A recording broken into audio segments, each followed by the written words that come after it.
Hey, what's going on? Dr. Jim here, founder of PTinstantly.com, and I am very, very happy to be back with you. It has been a minute. My apologies for not being on here consistently, but I tell you what, I've got some good reasons. I'll get into those in just a minute. But if this is the first time you are seeing me live here on Facebook, allow me to introduce myself. My name is Dr. Jim Starhawk. I'm a doctor of physical therapy in the field of orthopedics. I love helping people get better, and I want to teach you some stuff here that can help you in your life to move better. I mean, my whole thing is helping people live more active, healthier lives without the need for drugs and surgery, especially unnecessary surgery. And what I found is that PT, physical therapy, is the most conservative thing that one can do in order to start feeling better physically in their day-to-day lives. So I'm happy that you're able to join me live. If you are joining me live, go ahead and drop a comment into the comment section below. Let me know where you're listening in from so I can give you a hello. And if you're watching this on the replay later on, go ahead and leave like a hashtag replay in the comment section. Let me know that you saw this on the replay, and I'd be happy to come back and either answer your questions or just say hello later on. So today what I wanted to do is I wanted to talk about icing. Now, icing is something that you can do that will enable you to reduce pain, reduce swelling and inflammation and all these different things. I mean, I think we've all probably sustained an ankle injury in the past. You tweak your ankle, it starts to get all puffy.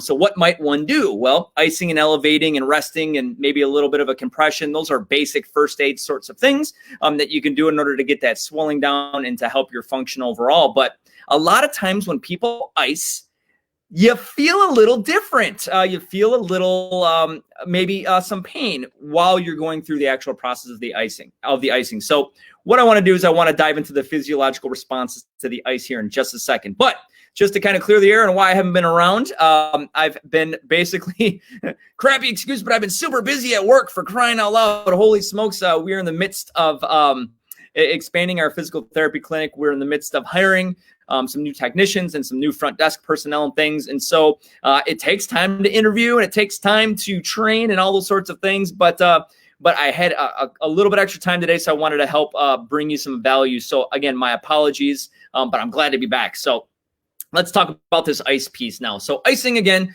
typically what you want to do when you ice something, you can only get the tissue either so warm or so cold. So if you're icing, you can only get the tissue so cold, and it takes about 20 minutes in order to get there.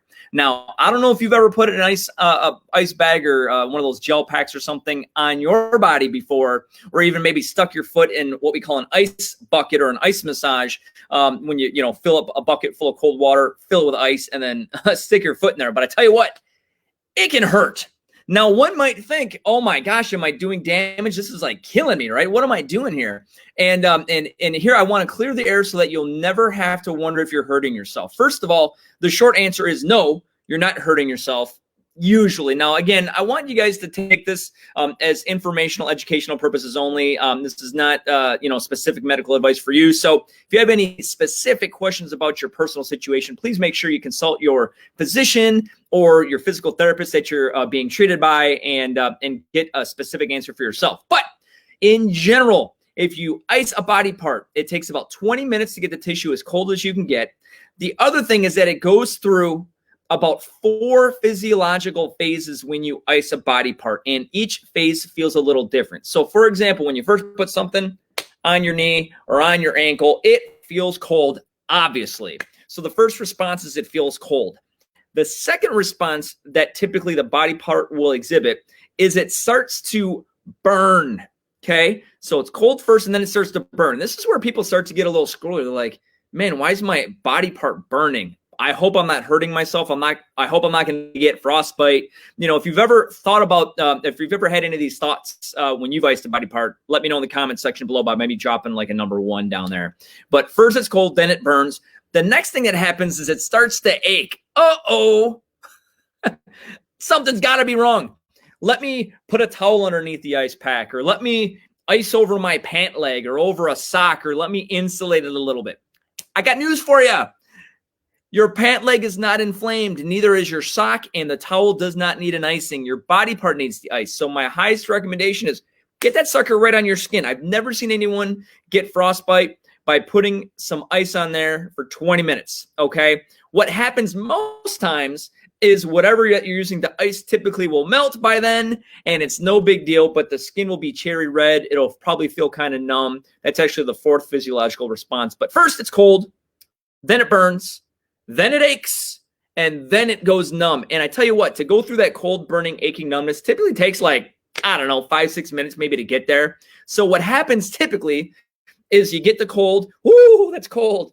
And then it starts to burn and ache, and you're like, oh crap, I'm hurting myself. So you start to fidget around or put something to insulate it. And now you're ruining, you're either prolonging the inevitable, so you're prolonging the burning and you're prolonging the aching, when if you just suck it up, cupcake, just put on your big boy or big girl pants and just be like, oh my gosh, this stinks for like 5 minutes. And then it goes through the burning and the aching, and then you finally go numb.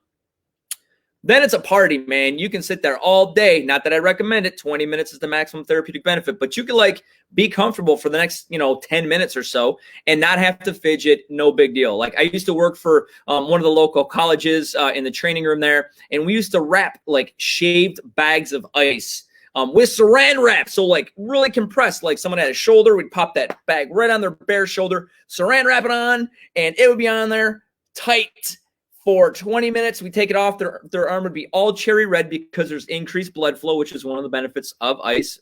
Blood brings in some nice healing properties, and they were cool. So if the athletes at the local university can handle a crushed bag of ice right on their arm with it saran wrapped, you can handle laying a bag of ice on your ankle or shoulder or whatever for 15, 20 minutes, I should say. So cold, burning, aching, numbness. If you feel it, you're not hurting yourself, it's okay. And one other pro tip, by the way, let's say you're icing something and your legs are down. Icing and elevating go hand in hand. So if you're icing your knee or if you're icing your elbow, and if you've got it kind of down on the floor, or if you've got it maybe at least propped up on like an ottoman or something like that, that's better than being gravity dependent, but it's not as good as it if you're like laid back and you got it like up overhead. Okay. So icing and elevating above your heart is considered true elevation. You'll get the maximum therapeutic benefit of reducing the inflammation and reducing the swelling primarily if you get that sucker up above your heart. So anyway, keep that in mind.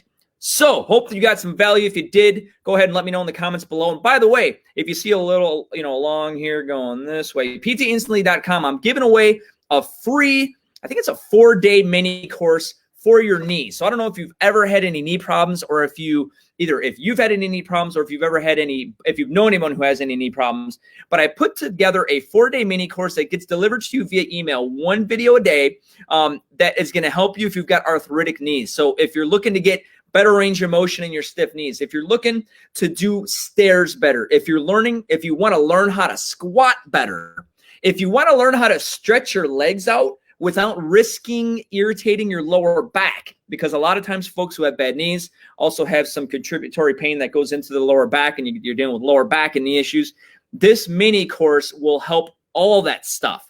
So all you got to do is drop your best email address into the form when you go over to ptinstantly.com. You'll get that 4-day mini series for your knee, and you can definitely get that feeling better today. So anyway, hopefully you got some value. I'm going to hop off. You have yourself a great rest of your evening, and I look forward to sharing with you again, hopefully in the near future. So with that, have a great rest of your night. Take care, and God bless you.